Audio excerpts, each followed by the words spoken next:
बिस्मिल्लाहिर्रहमानिर्रहीम अल्हम्दुलिल्लाहि रब्बिल आलमीन वस्सलातु वस्सलामु अला सय्यिदिल मुरसलीन व अला आलिहि व अस्हाबिहि अजमाइन अम्मा बाद।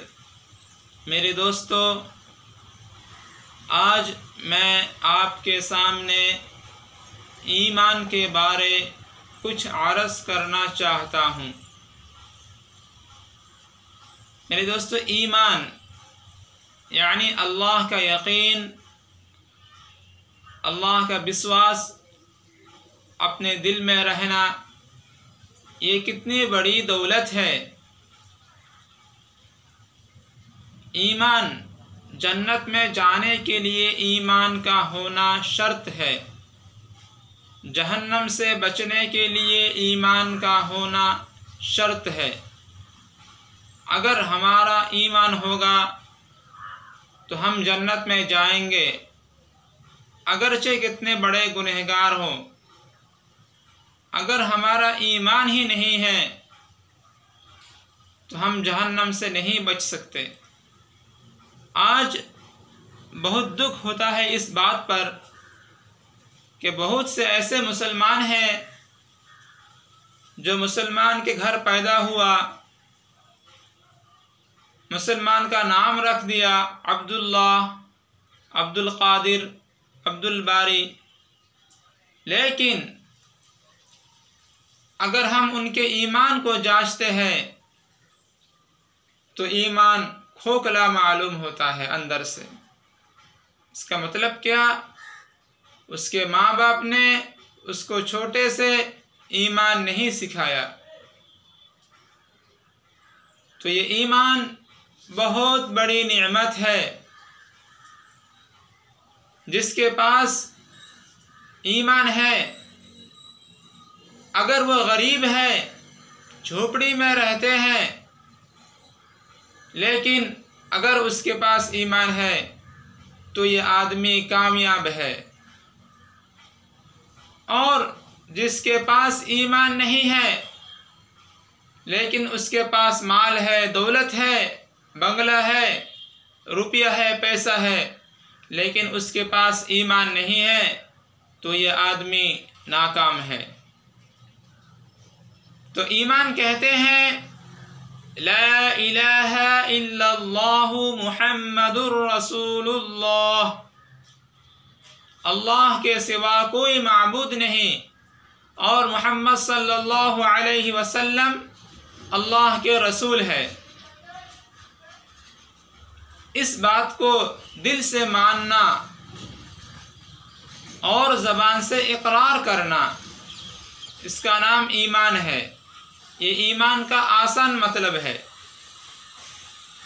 अब कितनी चीज़ों पर ईमान लाना चाहिए?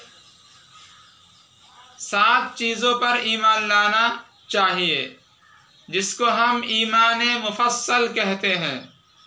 वो क्या है? आमन्तु बिल्लाहि, सबसे पहला अल्लाह पर ईमान लाना।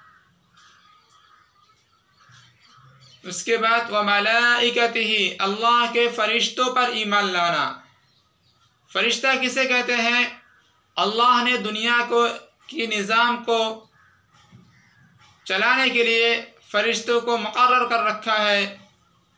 उनमें से 4 फरिश्ते मशहूर है, जिब्राइल, इसराफिल, इज़राइल, मीकाईल। उसके बाद व कुतुबिही, और अल्लाह की किताबों पर ईमान लाना। अल्लाह की जितनी किताबें हैं उनमें से 4 किताब मशहूर है, तौरेत, ज़बूर, इंजील, कुरान।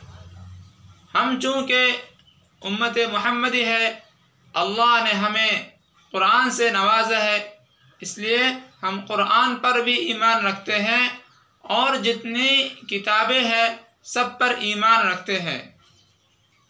उसके बाद व रुसुलिही, अल्लाह के तमाम पैगंबर पर ईमान लाना।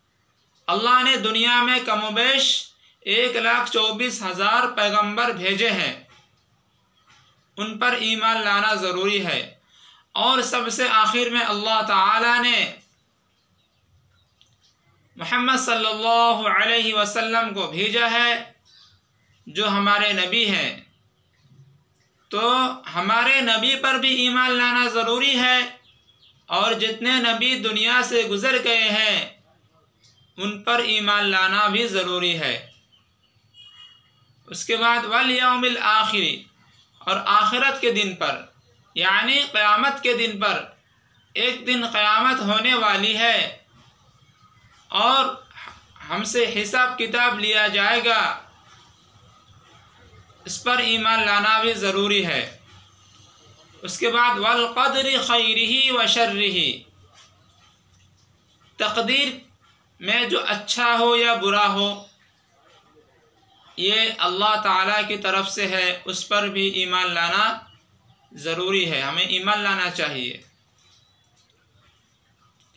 वल बाअसी बअदल मौत, और मरने के बाद ज़िंदा होने पर, इस पर भी ईमान लाना ज़रूरी है। इसका मतलब क्या कि मरने के बाद अल्लाह हमें उठाएंगे, हमारा हिसाब किताब लेगा। अगर हमारा अमल अच्छा है, अगर गुनाह से नेकी ज़्यादा है, तो अल्लाह हमें जन्नत में दाखिल करेंगे। अगर हमारा गुनाह ज़्यादा है, नेकी कम है, तो अल्लाह हमें, अगर अल्लाह चाहे तो माफ़ कर सकते हैं, वरना तो अल्लाह का कानून तो ये है कि जिसका गुनाह ज़्यादा होगा उसको जहन्नम में भेज दिया जाएगा।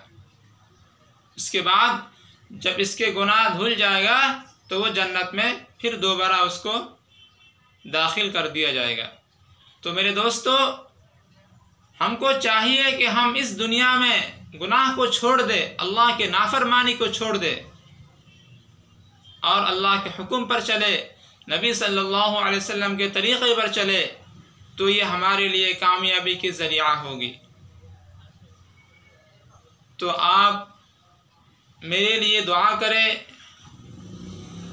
कि अल्लाह मुझे भी और आपको भी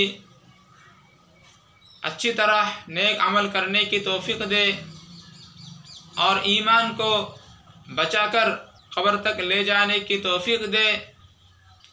अगर आपको इस वीडियो में कुछ बात समझ में ना आए तो आप जो है नीचे कमेंट बॉक्स में पूछ सकते हैं।